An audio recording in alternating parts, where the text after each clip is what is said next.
Hello and welcome to In Focus with Insight. My name is Pamela Hellig. I'm head of Inside Life Solutions, and this is an episode of the Open Books series in which we get to know inspiring and fascinating people in actuarial and insurance community through the books that they have read and loved. Today I'm joined by Melissa Ramsamy-Agapitus. Melissa is a seasoned actuary and a leader with 20 years experience across the life insurance, pension fund, investment and healthcare sectors. She has worked for Jacques Milan Consultants and Actuaries, Alex Forbes, Old Mutual, and is currently at Liberty Corporate Benefits, where she serves as the executive for group risk and investment. She's a passionate leader and has a wealth of knowledge, insights, and experience in leading large teams across South Africa and Africa. Melissa is married to Ipinge and is mum to Luke, who's 12 years old, and Annabelle, who is 10. In her spare time, she enjoys watching the kids play their respective sports or keeping fit herself by training at the gym or on the road. Welcome to the podcast, Mel. Thank you. Thanks for having me. Tell me, are you a reader? Yes. I used to be a very big reader when I was younger, but I think now with mom commitments and work commitments, time is quite limited. So I try. Okay, well, that still counts as a reader though. And that's a good thing because this is a podcast unlike any other in which we will get to know you better and hear about the things keeping you busy, but with the added angle of the books that have shaped you in some way. So we think of it as the desert island discs for bibliophiles. But before we get into the books, tell me, what is on your mind? What's keeping you busy at the moment? At the moment, there's so much going on. My husband is training for comrades. My son is starting to write exams. So between Liberty, which is my number one priority most of the time, but mom priorities take over at times. Between Liberty and the family, there's not much time for anything else. So have to actually prioritize going to the gym and keeping fit to keep that sanity piece going as well. So what are some things you're busy with at work at the moment? At work, we are keeping a keen eye on what's happening in the group risk space. How's mortality rates going? Because during COVID, we had significantly bad mortality experience because of all the lives lost. And then post-COVID, we've had a little bit of a tailwind in terms of lower mortality experience. Now we're seeing it starting to normalize a bit. So we're watching and seeing how that grows at the moment. Yeah, we are developing some new products on the investment side. We're doing some changes on the umbrella side as well for Liberty Corporate Benefits. So lots of things keeping me busy. Oh yeah, it sounds so exciting. And it's been a while since I've actually heard what the latest thinking is on building loadings for COVID into mortality rates. So it'd be interesting to get your views on that in a bit. I'm keen to get into the books, and to just warm up, I want to know a bit about your reading habits. So maybe to start with, what genres do you enjoy reading? If I had all the time in the world and all the time was mine, I would love to continue reading. I like crime, I like fantasy, so it depends on my mood. So mostly fiction type books where I can escape. And I think as a young reader, well, I didn't know it then, but I know it now, I get overstimulated very quickly. So reading was a source of escape for me to escape somewhere else, to be able to calm my mind. At the moment, though, I don't have a lot of time for fiction books. I have been reading quite a lot of non-fiction books. Okay, I was wondering about, that selection. So do you find you read for work or to kind of improve your leadership skills, your management and so on for work purposes? Yeah, and also just to become a more well-rounded human being and individual rather than for work. But mostly it is to self-improvement. If you were to write a book, what genre do you think you would play in? Yeah, I was thinking about that as well. I think like a horror comedy. Because I do like scary movies, but not too scary. So when I'm like, yes, I think I would be quite good with the horror comedy. Maybe it could be. Actually, I feel like there is almost a horror series about an actuary or a serial killer. I think. I feel like maybe I'm making this up, but if I am, then maybe that's your in for when you start writing. Okay, so let's get into the books. What's the first one we got into the box? So the first one that I brought today is Dare to Lead. It's by Brené Brown. It's quite a popular one, which I'm sure you're aware of as well. And you wanted me to read a quote. And that Yes, yeah, let's start with the quote and then we can talk about what it's about. I think Brené has so many beautiful ideas and there's so many gems in her book. If you look at this book, there's so many pages that I fold top and bottom. Okay, so you start to fold. Do you highlight? Do you make notes? I don't highlight. I feel like that's vandalism. Okay, but folding. Folding is also vandalism. You know that we all have our own rules. Yes. Okay. So she says, clear is kind, unclear is unkind. So what does that mean? Oh, can I swear on your show? No. Yes. Oh, well, please. Yeah, that's fine. If Brene said it, who are we to judge? Yeah. So it says, feeding people half-truths or bullshit to make them feel better, which is almost always about making ourselves feel more comfortable, is unkind. Not getting clear with a colleague about your expectations because it feels too hard, yet holding them accountable or blaming them for not delivering is unkind. Talking about people rather than to them is unkind. This lesson has so wildly transformed my life that we live by it at home. I feel like that's one of the most difficult things. For me, I found a challenge is giving critical feedback without making it about the person. Yeah. How do you apply this in work? So I've also struggled with giving people feedback historically or in the past because, like she says, it's about me. Yeah. And I want to be comfortable and I don't want to make you uncomfortable by telling you something that's going to make us both uncomfortable. But you can be honest with someone without being unkind or without being unprofessional. So what I've done is I'm sticking to the facts and to say at the beginning of the task, what is clear? What does good look like at the end? So I would clear up front. And then if the person delivers in a way that is not what we agreed, then it's an easy conversation to say, we agreed this outcome, but the outcome is not where it needed to be. Or if it's a colleague that you've not agreed the outcome with upfront, I think the biggest lesson that I've learned is to play the ball, not the man. So what is the item that we are not satisfied with? It's not about Pam. Whoever could be there would have been doing it like that. So what is the item that we are not happy with and how do we correct it going forward? I'd rather, even if it's me that has not delivered, can you tell me what you're unhappy with rather than telling somebody else? So I'd rather say, Pam, these are the things that we agreed on, but it's not delivered, rather than complaining to John about Pam. Okay, so have you found has that kind of culture of, fair, honest, kind feedback permeated throughout your team? Do you find that by you being comfortable doing that, the rest of your team is also? I think we are all individuals at the end of the day. And sometimes some deliveries are not as one would hope that it is, even if the person is trying and it's coming from a place of kindness. But we all have development areas and that's what we are trying to work on. We're trying to work on, let's play the ball and not the man. Okay. So would you say, employing that kind of philosophy, has it strengthened your relationships with your colleagues? I think so. And I think I often say to my colleagues and the guys in my team, if I'm upset with you, you're going to hear from me that I'm upset with you or not satisfied with the level of work that's done. You're not going to hear it from somebody else. You'll know.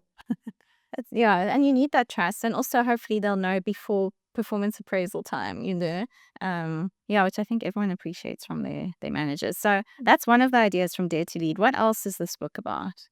This book is just about how can you be vulnerable and still be a good leader? And what are the traits that you need to be a brave leader? Embracing shame, embracing failures. It's almost a manual that I keep going back to remind myself of. You need to be kind to yourself, and then you can be kind to others. You need to be brave and acknowledge what you feel are your own insecurities and own them. And then you can be a better leader, knowing yourself and knowing what you are capable of and your values.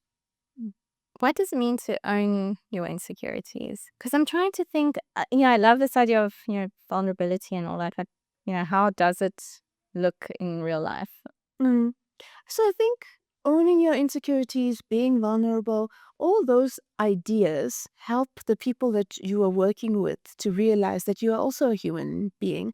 Because sometimes what they see of you as a leader or as a manager of their manager is just this persona that they see on a podcast or on the stage, or they don't know that you have had failures. You also struggle with things. You also struggle with imposter syndrome, etc.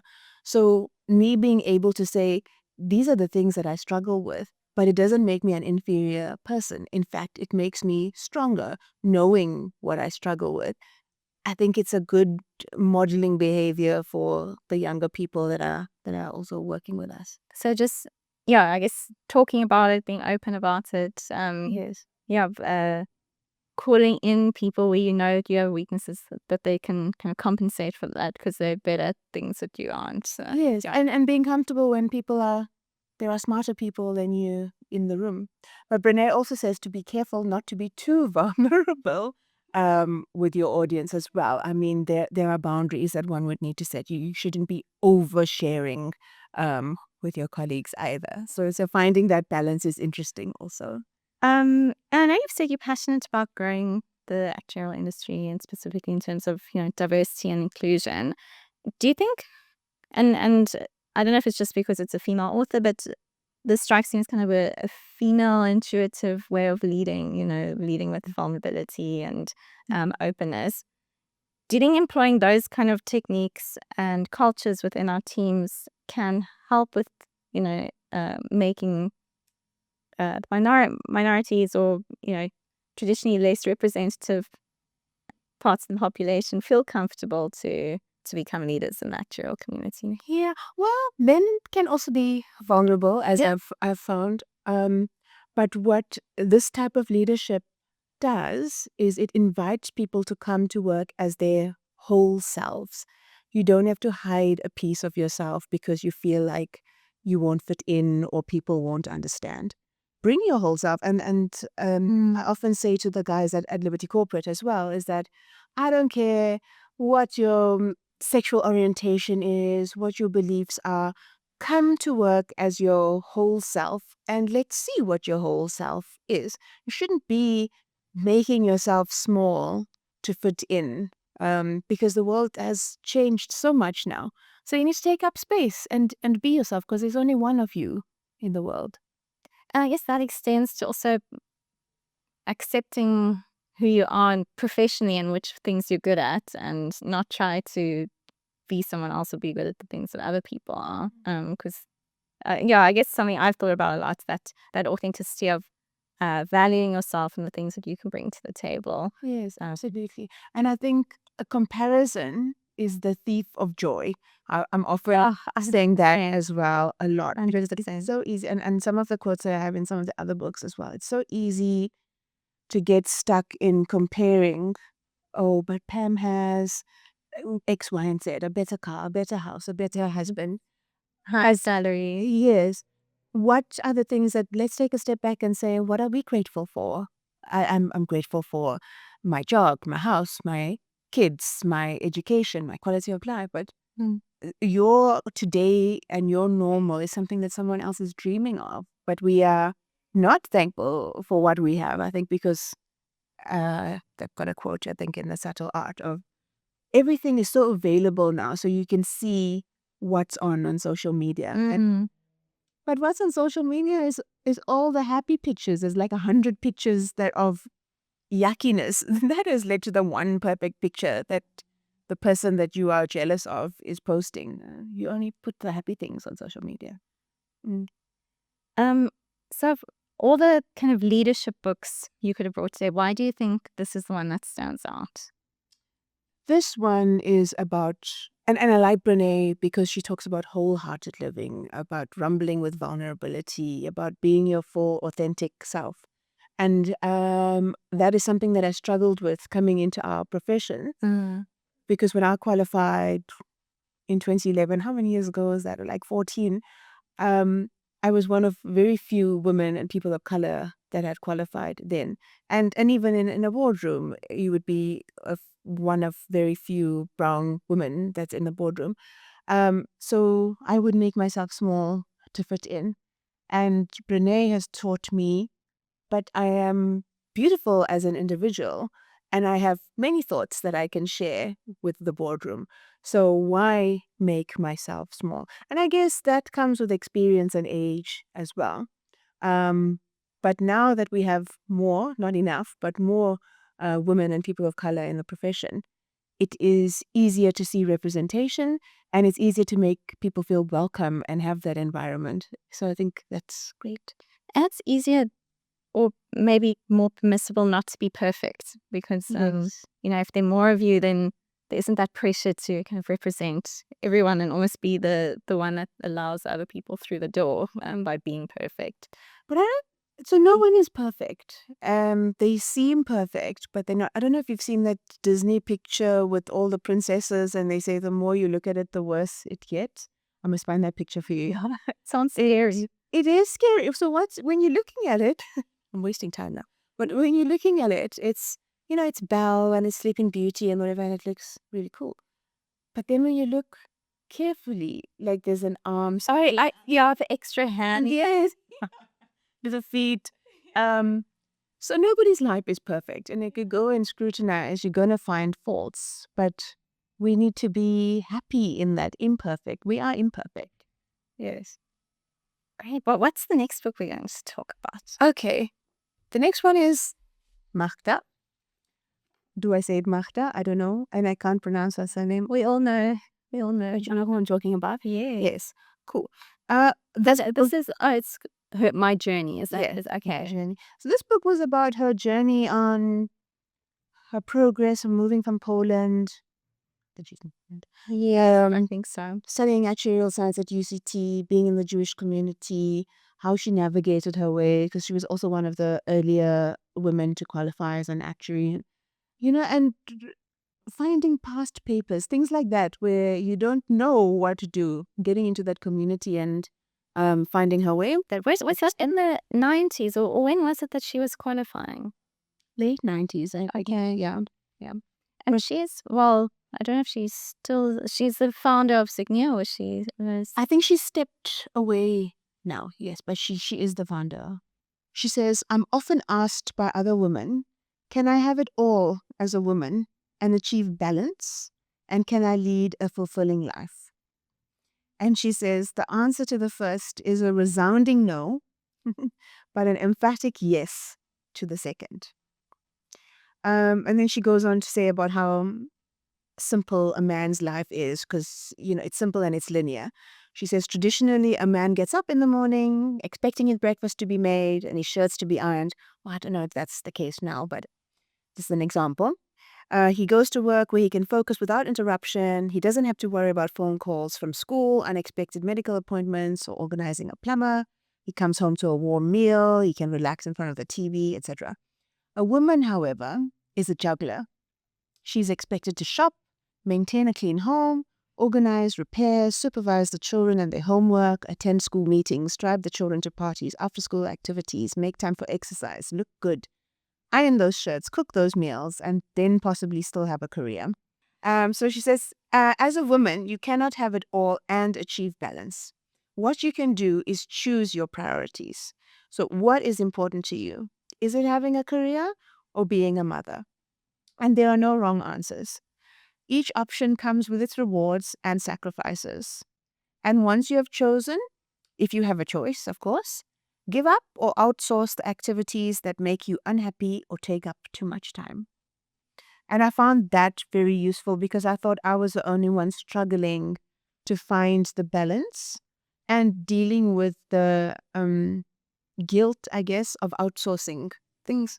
So, for example, I want balance between my work and my kids, but I can't afford time to pick them up from school every day and take them to the extramurals, etc.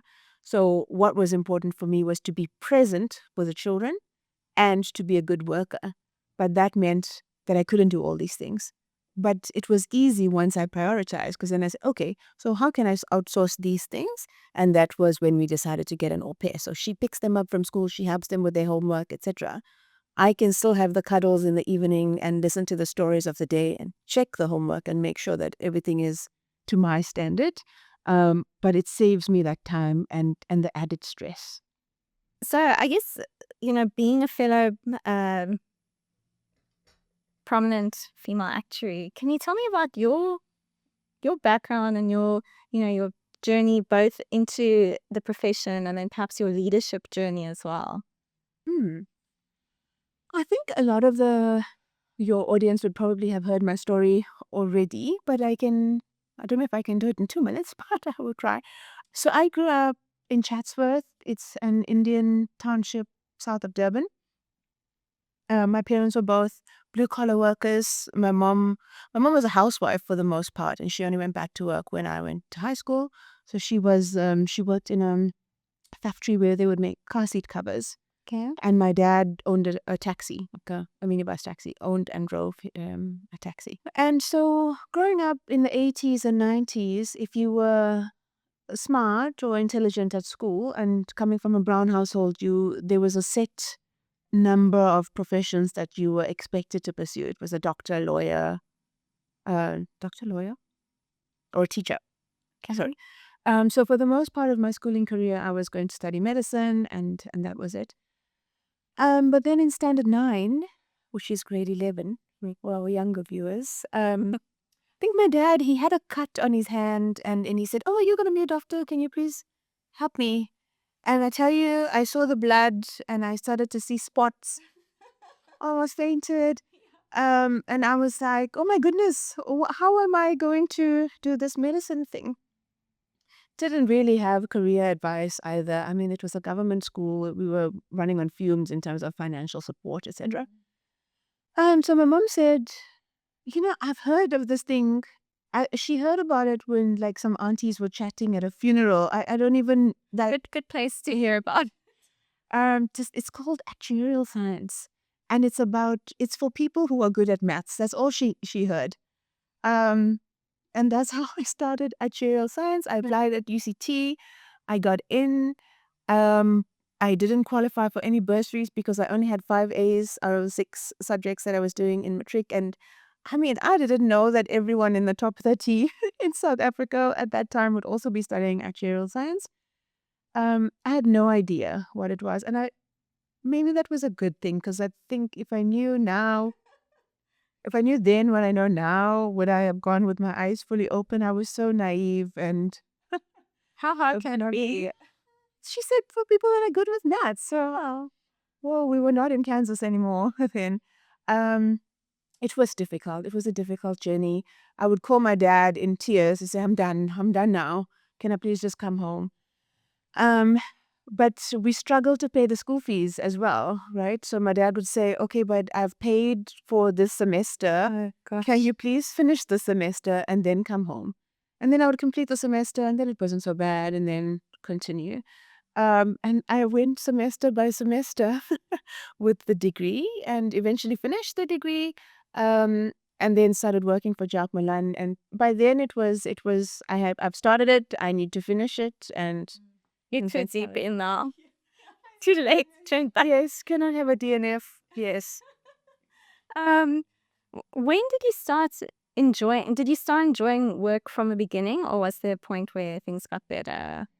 Yeah. So work I've always enjoyed. I have not enjoyed the exams. Oof. That was it was, can I say, and your audience is going to throw eggs at me, but you can't, because I'm going to split it. The exams are not difficult.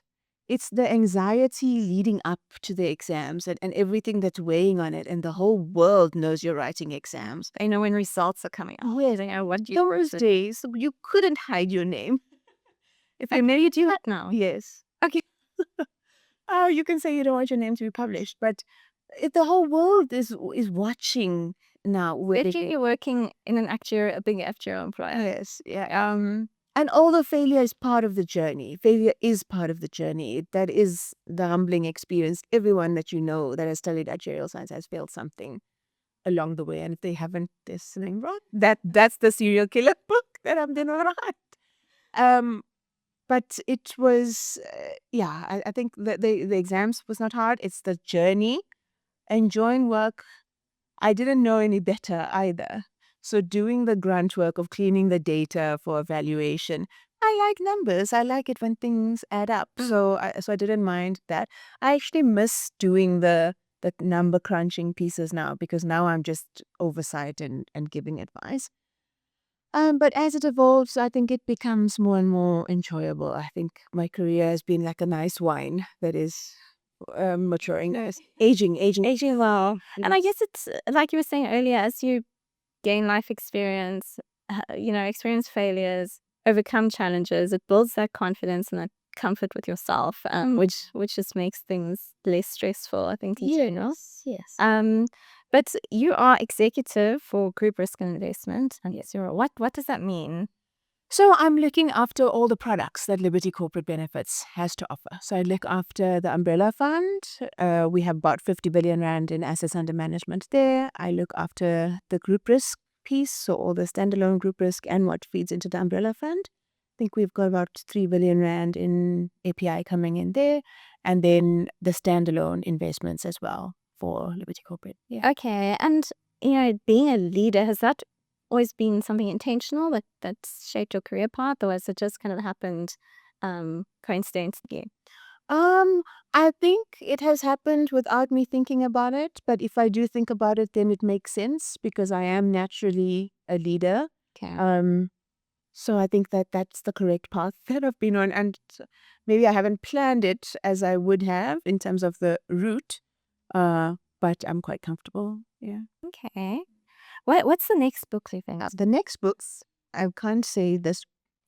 The next book is The Subtle Art of Not Giving a F. But I wanna, and this ties into a lot of what we're saying. And like you said when we were chatting earlier, it's quite a popular book. I felt it was quite crude, but sometimes you need that hard, tough love and crude words to set you on the right track. And the author is Mark Manson. The Subtle Art of Not Giving a F. So he says, because there's an infinite amount of things that we can now see or know, there's also an infinite number of ways that we can discover that we don't measure up, that we're not good enough, that things aren't as great as they could be, and this rips us apart inside.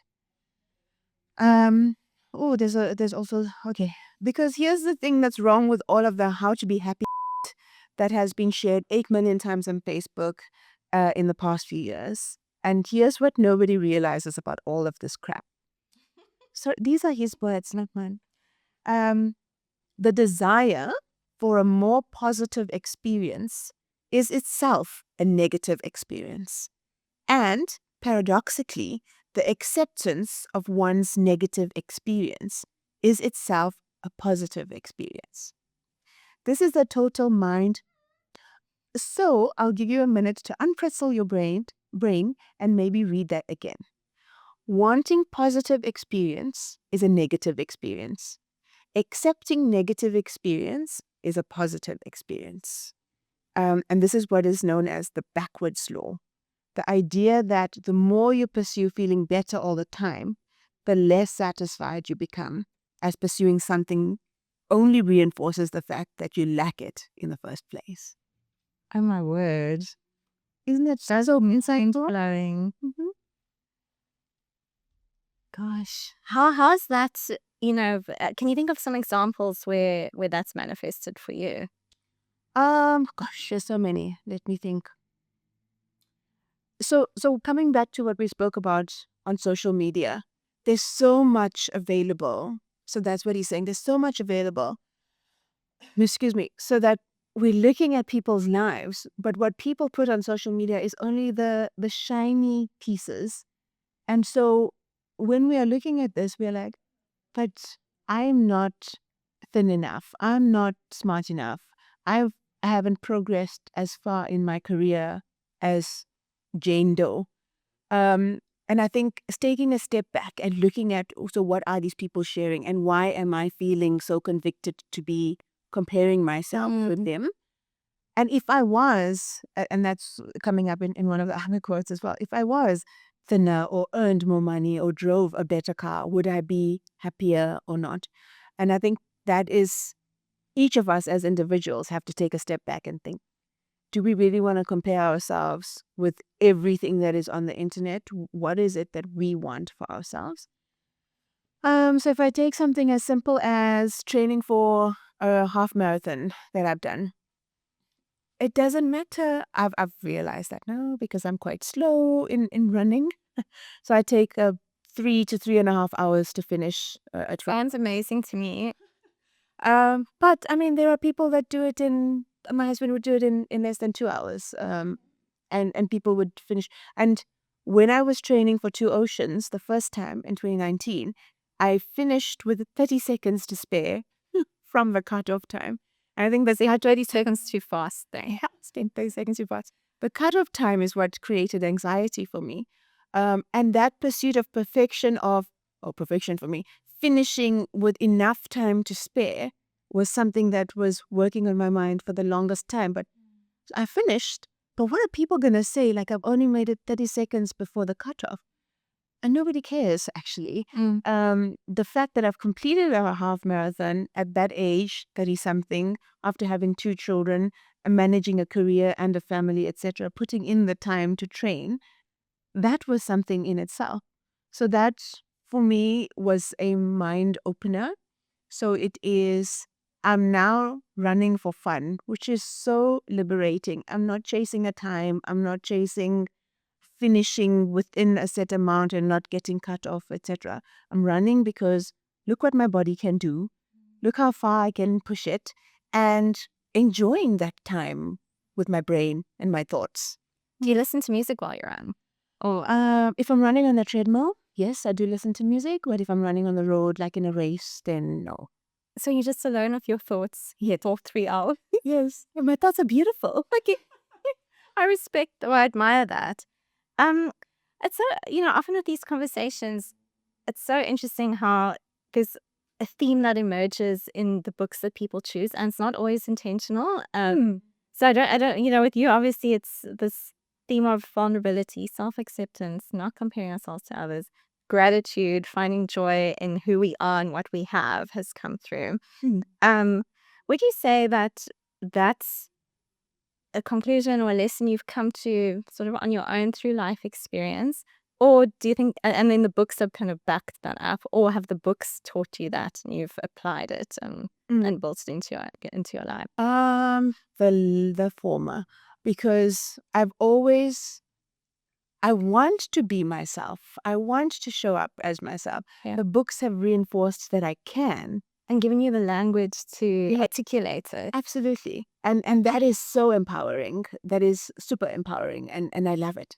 Yeah, it's and this is also a theme that's come up, is that you have these thoughts and these feelings, and then someone's like written in a book, and it just makes you feel validated that this is a real thing. And Yes, like she's listening. They're listening to my thoughts, and they've written it for me as advice for me. I know.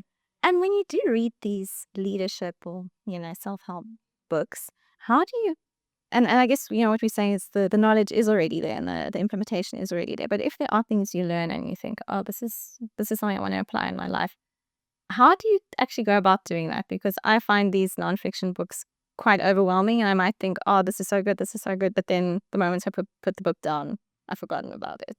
So do you have any tips for that? Yeah, and that's why I keep going back to the books as well. So I generally stay with a book for a number of months, even after I've read it. And I bring it into conversation a lot in the workplace, and even with my kids or with her at home or with the friends, etc., to say, I was reading this book and there's a quote in it that's so applicable to our situation now, and keep bringing it in. So then that kind of reinforces it. Because to your point, we read the book, we think it's great, and then we get stuck in the rat race of life and work and everything else that comes with it. And it's so easy to forget we learned a good lesson, but we're not putting it into practice. Yeah. And, for example, this one about the negative experience of wanting something you don't have. If I don't immediately think of a concrete example of how to apply that, then it stays theoretical. Yes. So do you prefer physical books over, audio Kindle, so you have them to hand? I do prefer the physical books because I like to fold the pages. Yeah. But I think on the Kindle you can also highlight. But it's not the same. I feel like a screen hurts my eyes, and it's with a book. I mean, I can lie in bed and read, but the screen is heavy, or maybe I'm just old-fashioned in my thinking also. Well, I mean, I'm a big Kindle reader, but I think with nonfiction, and I'm seeing this now, with the pages turned over, just being able to have them to hand and reference them when you need to, I think it probably does wonders for just reinforcing the ideas. Okay, let's first go to the next book, and then we'll talk more about your leadership. Okay, cool. This is Nolita Fukuda. It's Boardroom Dancing. So it says transformation stories from a corporate activist. So this is nice in terms of representation, to see how women are in the boardroom, women of color. And this is talking about a racial experience that she encountered when she was working for Woolworths, and how she had support from her manager at the time. So she says, one day, a customer refused to talk to me, making it clear that a black manager was not acceptable. Seeing how put out she was, I offered to call our head office, something that was still occasionally done back then. We put her through to our head of retail operations at the time, who later became CEO, etc. And he said to her, "Ma'am, with the greatest respect, we'd really appreciate it if you would stop shopping at Woolworths." That person that you're talking about is one of our staff members, and this is how things are. And she said, the customer was very shocked, and so was she. And she says, while I had been struggling to believe that someone felt so strongly about me being black that she refused to let me assist her, now I was equally astonished to see that someone else who was white felt so strongly about my right to do my job that he was prepared to tell a customer we didn't need her business. She says, this was one of my first direct racial confrontations, and it opened my eyes to the fact that white people committed to treating people fairly and equally, regardless of race, also existed. I think that's quite powerful. It also demonstrated the power business leaders could wield when they clearly decided to change the status quo and were willing to say that certain behavior was no longer acceptable. Gosh, what did that do for you when you first read it? So I had an incident not directly comparable to what Nolita was facing, but support was directly comparable. So it was years ago. I had just started working, and there was a lady that had called, and she was speaking in Afrikaans. And I am not confident to speak in Afrikaans still after having lived in Namibia for 9 years, because I have an accent that people make fun of. So I'm like, no thanks. Same. So she spoke to me in Afrikaans, and I responded in English, but she was not happy about that. And she said to me, "Do you people only speak in English there?" And I said, "Well, I speak in English, and I can understand what you're saying, and you can understand what I'm saying." So I was so young as well, so I didn't understand what the problem was. But she had written then a complaint to my bosses that there was someone that refused to speak to her in Afrikaans, and I was so hurt because I thought I was communicating clearly, and what was the problem, etc. And my manager at the time, he read through the details of the complaint, and he had written an email to say, I have very little sympathy for this person because I don't see she could communicate. Melissa could understand her. Our business language is English, so what is the problem? And that similar support is what Simon gave to Nolita in Boardroom Dancing, is what I also had many, many years ago, almost 20 years ago. But that just shows that you can get support from your managers, and they can be a place where people are saying this type of behavior is not acceptable in the 2000s where we are living now. I was going to ask, well, maybe we can answer both questions. So, based on, I guess, lessons from Narita and your own experience for, first of all, women interested in climbing the corporate ladder but don't know where to start, what would your advice be? But then also managers, male and female, who want to be that support, what are some things that they can do to uplift, I guess, women and other, less represented groups in their careers. I think with that one, we are very fortunate because we do have more representation. We don't have a lot, but we do have more representation now than what we had in the past. So, and the representation that we have now, very pro women leaders. So you just have to pluck up the courage, pick someone that you think would be a good role model for you, that you think would have advice for you, and pluck up the courage to say, can I have a coffee with you? Can I have a chat with you? And then when they say yes, because they will say yes, make sure you have clear questions of what you want to ask them. You can't just say, so how do I climb up the ladder? I mean, you can ask them to tell you their story, sure. But we need to spend some time introspecting into ourselves to say, what are the areas that we think we need advice in? And what are the specific questions that we want to ask these individuals? What are the things we're struggling with, etc.? Yeah, I think that will work well. Men in the environment that can uplift. I think I can give you many examples of men in the environment that have either lifted me up, given me a chance, or supported me in my career growth. There are so many of them that are doing well. And we were just talking about in the actuarial profession, it's a white male dominated world. So if each one sponsored or looked after one woman, we can then double our actuarial profession numbers. But I think it's just making the time as well. That's such a profound thought. You don't need to save the world. You just need to mentor one person and help one person.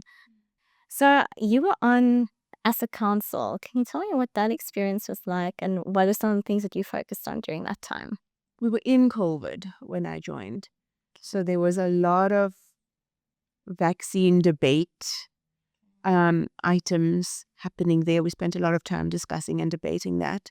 We spent a lot of time on transformation of the profession, looking into why are Black students not passing as quickly as white students, and putting in interventions in there as well. I spent a lot of time, I was the chair of the member engagement board. So how are we communicating with our students to help them? If you're writing an exam 15 times and getting FAs and FBs, FCs and FDs, why is it that way?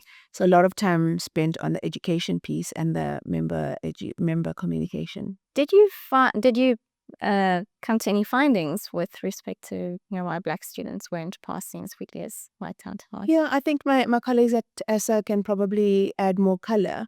But what we found is that the support structures for Black students are not as strong. The foundation is not as strong in terms of home life balance.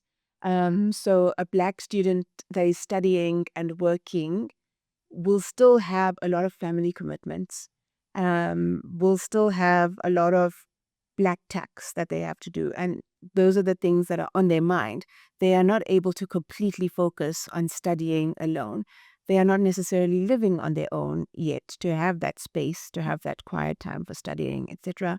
They don't have access to the role models that the white students necessarily have, that generational wealth of networking either. So, and I'm not saying that those are the only reasons, but those are some of the reasons that we picked up where we thought, how do we intervene and how do we help? Social intervention is what we needed. It's like you were saying earlier, it's psychosocial. Psychosocial. Yes. Okay. Like you were saying earlier, it's not only that the exams themselves are hard, but maybe that's not the worst part. It's all that anxiety around it, which when you're worrying about supporting your family and being the first person in your family to go to the university and having all these other commitments, not having the support. Yes. It's amazing that the people still do make it. Yeah. The question I wanted to ask earlier is, do you, and this has to do with female leadership. Do you think there's an element of gatekeeping in our profession with women who have made it. I'm interested to get your thoughts on that. Do you think it's women holding other women back, or do you think generally women want to uplift? Yeah, I definitely think women are wanting to uplift. I've never, in our profession or even in the insurance industry, I've not encountered a woman that has tried to hold me down. In fact, a lot of them have tried to make way and tried to help to grow. So I think we are standing together, which is great. We try to help each other out whenever we can. And like maybe I can give you an example. When I was at Old Mutual, and I had just become a finance actuary and didn't have much background in life insurance valuations. It wasn't only women as well, but there was one woman in particular that would make time for me, sit down, draw pictures, be able to explain how the flow of money works, how the different channel works, etc. And you wouldn't think that you would find that in the workplace. Everyone is busy, everyone wants to do their own thing, but they were extremely helpful, extremely wanting to help you to understand, help you to be better. Oh, you have a presentation. Okay, so do you want to do a dry run? Like those things they were really soul warming. And I think that kind of action enables you to move to a role you haven't done before when you're, more senior, because I think the perception is that if you are senior and going to a role, you're expected to add value straight away. Yes. And that might put you off from trying something new because, no one has time to teach you. But Yes, as you say, if someone's willing to take a bit of time, break things down for you, understand that not everything is intuitive, and it opens so many possibilities. Yes. It also makes you braver to ask the questions and not feel like you're asking us, you're asking a stupid question. How are you in this role? I've not felt like that. Yeah, it's amazing. That's so I'm constantly, my heart's constantly warmed by the actuarial community and how generous everyone is. Something you touched on earlier, and at the beginning of the conversation as well, when you spoke about COVID and vaccines and the work or the trends you guys are seeing in mortality.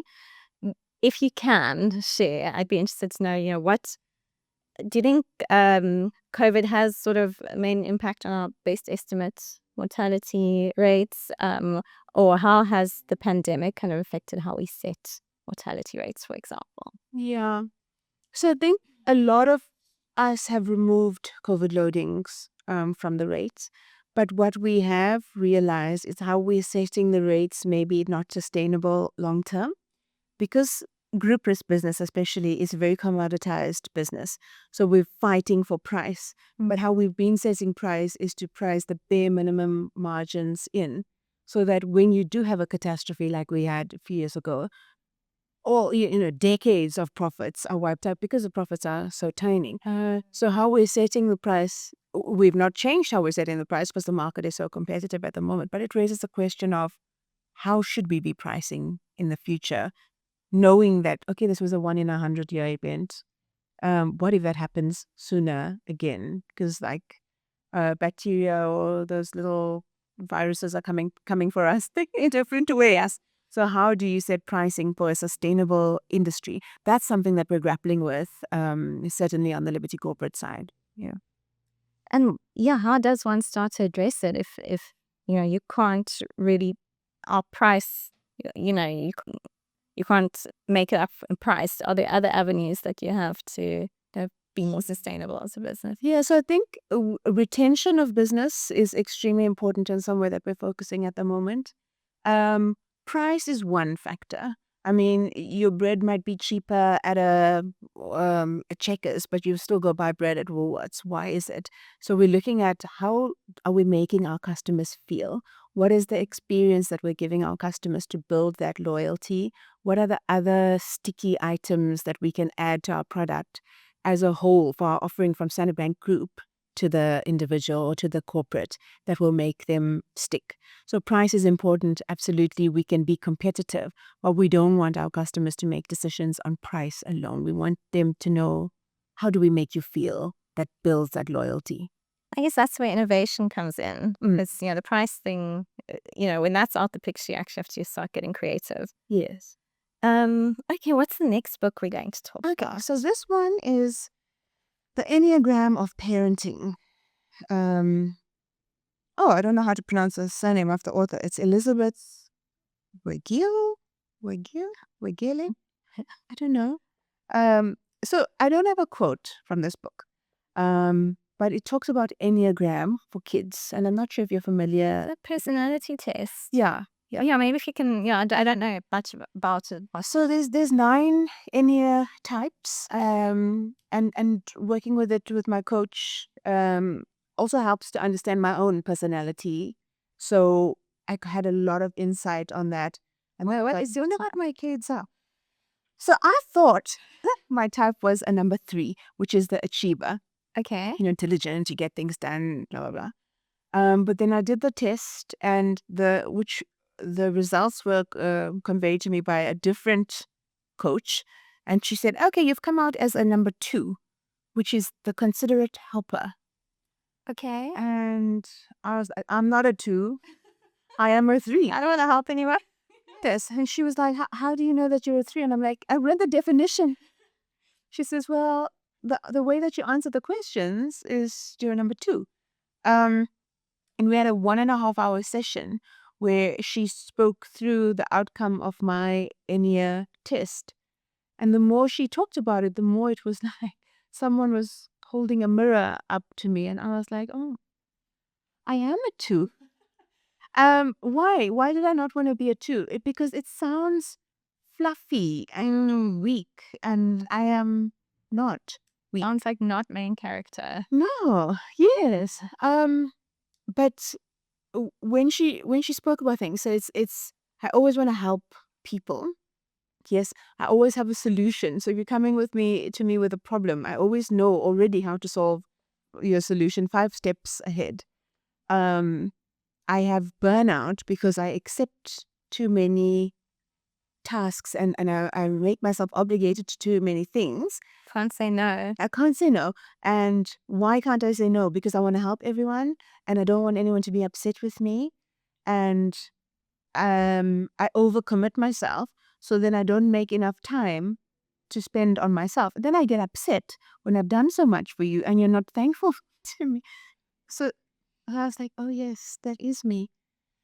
But one of the strongest characteristics of the considerate helper is relationship building. And I know that that is my biggest strength. I'm able to connect with people on that level of building real connections before actually becoming a peer or a colleague or a manager or a leader.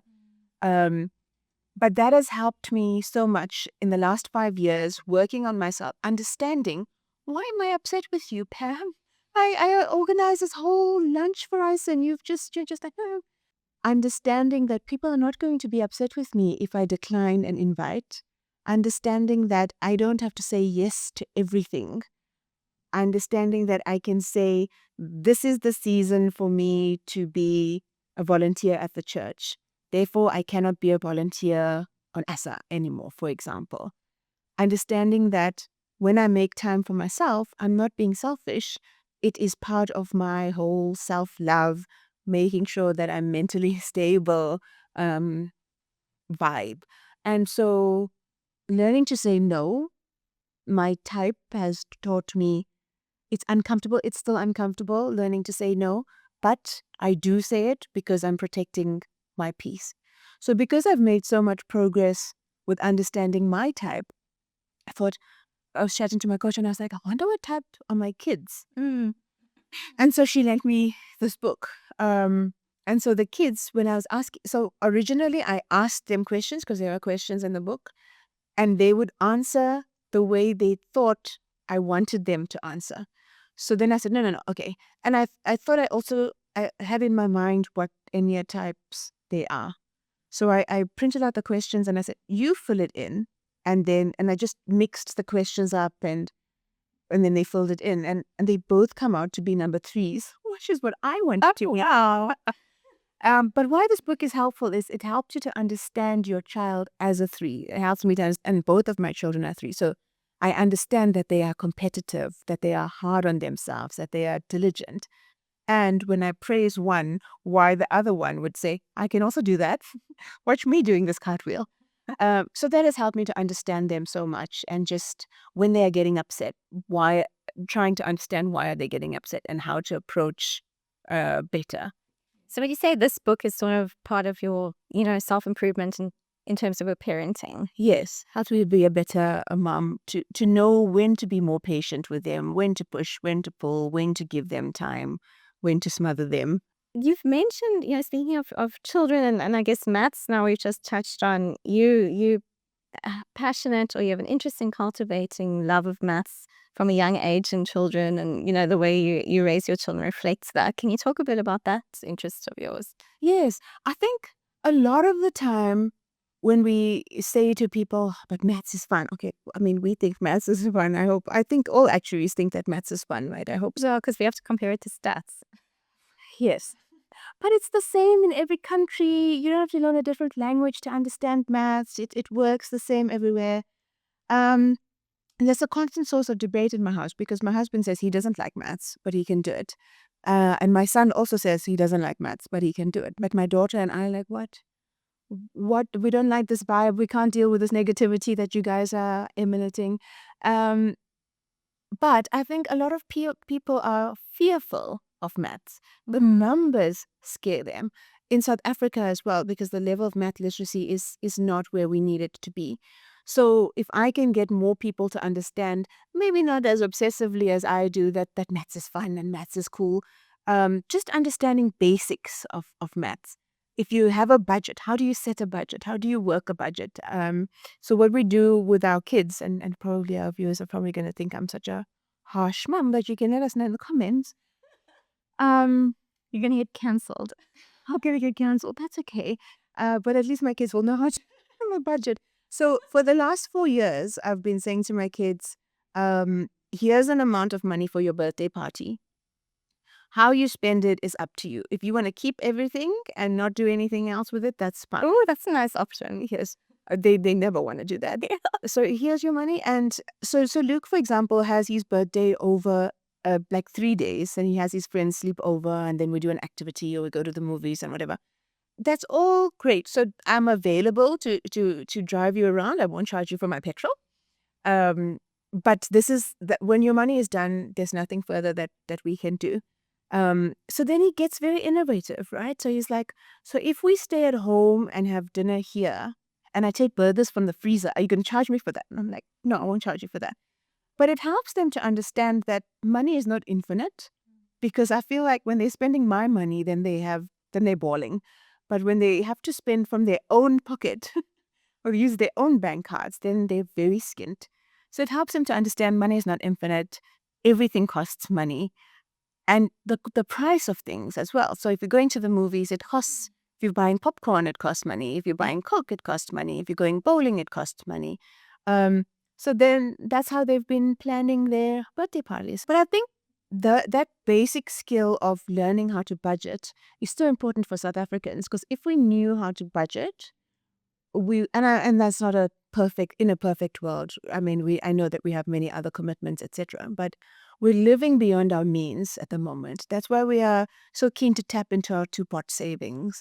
Um, if we had learned this from grassroots level at primary school on how to budget and how to spend our money, if we have a small pot of money, I think we might be better off as adults as well. Because now you start learning, you start working after school, after university, and you're earning this money, and you don't know whether you can go out and eat every night, or you don't know how much you're going to pay for rent. And these are things You don't see you don't. Yes.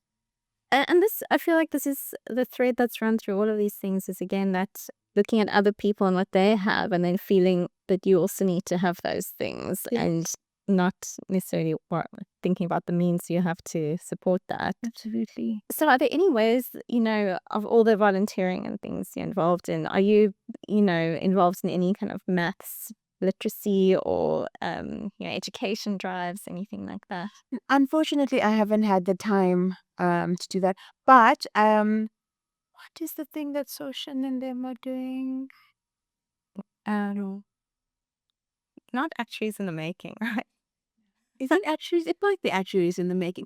I'm very happy. So I can't volunteer my time, unfortunately, because my Enya type tells me what I am busy with at the moment. Yes. But I can do financial donations. So that's what I'm doing now. So I'm helping out. In our neighborhood, we support a school. So we're giving financial contributions to the school so that they can find volunteers and teachers to help with the school. And when Actuaries in the Making ask for contributions, I'm the first one in the queue. So we have you to thank. So thank you. And it's sort of what Magda was saying as well. You may not have the time, but there are other ways you can contribute. You can outsource your support. So all these lessons coming through. Okay, so those cover the books. I'll read through the list, which was Dare to Lead by Brene Brown, Magda. Yes, Magda. There's Magda W. My Journey, The Subtle Art of Not Giving an F by Mark Manson, Boardroom Dancing by Nolita Fakude, and The Enneagram of Parenting by Elizabeth Bugele. If I had to be very cruel and send you to a desert island with just one of these books, which one would it be and why? To the desert island. I think the next one that we're going to talk about, The Gifts of Imperfection. Okay, yeah, let's talk about that one. Yeah, I think this is one of my favorite books. It's also Brene Brown, but it's an old school classic. It came back in the day. It's called The Gifts of Imperfection. There's so many gems in this book. You'll also see many folded pages, but there's a piece that I wanted to read to you. And now that you mention it, there is a thread that goes through all the books, which it was not my intention, but we are coming there, and you guys will see why with this book as well. It says, when we can let go of what other people think and own our story, we gain access to our worthiness. The feeling that we are enough just as we are, and that we are worthy of love and belonging. When we spend a lifetime trying to distance ourselves from the parts of our lives that don't fit in with who we think we are supposed to be, we stand outside of our story and hustle for our worthiness by constantly performing, perfecting, pleasing, and proving. So our sense of worthiness, that critically important piece that gives us access to love and belonging, lives inside of our own story.